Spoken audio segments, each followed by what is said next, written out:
Todos nós, quer queira ou não, estamos envolvidos em um grande conflito entre o bem e o mal. E para sairmos vitoriosos desse conflito, é preciso saber de que lado estamos e entender como Satanás trabalha para alcançar seus objetivos e assim não cair em seus enganos. Então, vamos deixar que a Bíblia nos ajude a entender. 1 Pedro, capítulo 5, verso de número 8, diz assim: Sejam sóbrios e vigilantes.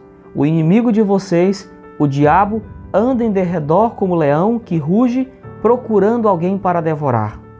Desde sua expulsão do céu, Satanás com seus anjos se tornaram inimigos declarados de Deus, bem como da humanidade. Mas felizmente, esses anjos maus foram derrotados na cruz por Jesus. Porém, é preciso destacar que o diabo está cheio de fúria, porque sabe que pouco tempo lhe resta e fará de tudo para levar o maior número de pessoas com ele para a destruição eterna que virá por ocasião do juízo final. Você pode ler isso em Apocalipse, capítulo 12, verso de número 12, e Mateus, capítulo 25, verso de número 41. Um outro ponto a ser destacado é o fato de que, ao Satanás com seus anjos serem expulsos do céu, a única coisa que eles perderam foi a sua posição de honra e o privilégio de permanecer nas cortes celestiais. Seu poder e capacidade de enganar, infelizmente, foram mantidos. E é dessa forma que ele tem levado a família humana à ruína. Observe, por exemplo, como ele enganou a Eva. Deus havia dado uma ordem para o santo casal: não comer da árvore do conhecimento do bem e do mal. Então Satanás, de forma sobrenatural, se apresenta personificado em uma serpente e convence a mulher a desobedecer a Deus. O método de engano que a serpente utilizou para enganar a Eva foi o de distorcer as palavras de Deus, ou seja, misturando verdades com mentiras. Satanás tentou confundir a mente de Eva, fazendo-a pensar que ela seria como Deus. Quando a serpente disse a Eva: "Sereis como Deus, conhecedores do bem e do mal", ela estava falando meias verdades, pois Eva não seria como Deus em todos os aspectos, mas apenas nesse ponto de conhecer o mal em contraste com o bem. Você pode confirmar isso em Gênesis capítulo 3, verso de número 22. Por outro lado, quando Satanás diz por meio da serpente que Eva não morreria se comesse do fruto, aí ele já estava falando do que lhe era próprio, a mentira. Uma vez que Deus os havia advertido que se eles comessem daquele fruto, morreriam. Você pode confirmar isso em Gênesis capítulo 2, verso de número 17. Agora, pasme você, essa é uma mentira que tem perpetuado até nossos dias, através da doutrina da imortalidade da alma. Percebeu como Satanás trabalha? Primeiro, ele se utiliza de forma sobrenatural de uma serpente para enganar a Eva. Segundo, ele adultera as palavras de Deus, misturando verdades com mentira. Essa forma de engano é a mesma que Satanás se utiliza para nos levar ao erro hoje. Veja o que diz a carta aos Coríntios: "E não é de admirar, porque o próprio Satanás se disfarça de anjo de luz. Portanto, não deveria surpreender que os seus próprios ministros se disfarcem em ministros de justiça."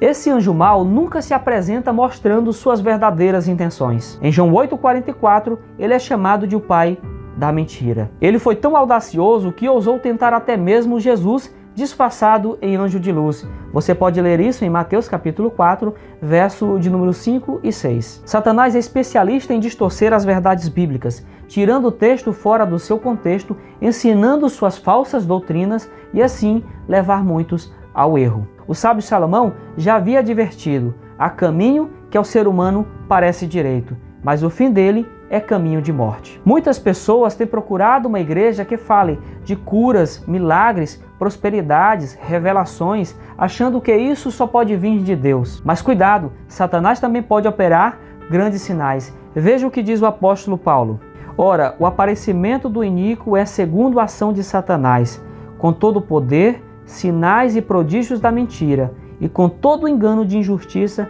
aos que estão perecendo, porque não acolheram o amor da verdade para serem salvos." Percebeu o perigo? É importante destacar que a simples realização de feitos espetaculares, mesmo os sobrenaturais, não é necessariamente sinal de autenticação divina. Satanás também pode agir da mesma forma. Age com seus falsos cristos e falsos profetas, realizando grandes sinais e maravilhas para, se possível, enganar até os eleitos. Você pode ler isso em Mateus capítulo 24, verso de número 24. Tanto é que quando Jesus voltar, muitos vão dizer: Senhor, Senhor, nós não profetizamos em seu nome, e em seu nome não expulsamos demônios, e em seu nome não fizemos muitos milagres?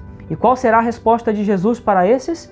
Eu nunca conheci vocês. Apartem-se de mim, vocês que praticam mal. Você pode confirmar isso em Mateus capítulo 7, verso de número 22 e 23. Meu querido irmão e minha querida irmã, Jesus se manifestou para desfazer as obras do diabo e implantar o reino de Deus em nosso coração. Os instrumentos do enganador realizam sinais e prodígios, não para transformar vidas, mas sim para os desviar da verdade. A verdadeira cura, o verdadeiro milagre consiste em o pecador se arrepender dos seus pecados, se voltar ao Senhor e ser por ele salvo. Você pode confirmar isso em Atos capítulo 3, verso de número 19 e João capítulo 5, verso de número 14. Infelizmente, muitos não têm se voltado para aquilo que a Bíblia ensina. Estão mais atrás de êxtase espiritual e sentimental do que para os alertas que a Sagrada Escritura nos faz. E Satanás sabe disso, e é por isso que o texto que nós lemos no início nos exorta a sermos sóbrios e vigilantes, para não cair em seus enganos. Só há uma forma de sairmos vitoriosos desse conflito, é fazer de Jesus o nosso melhor amigo. Esteja em constante oração, faça da Bíblia o seu guia seguro, que é a maior de todas as revelações. Assim, Satanás não nos enganará, pois ao nosso lado, Cristo Jesus sempre vai estar.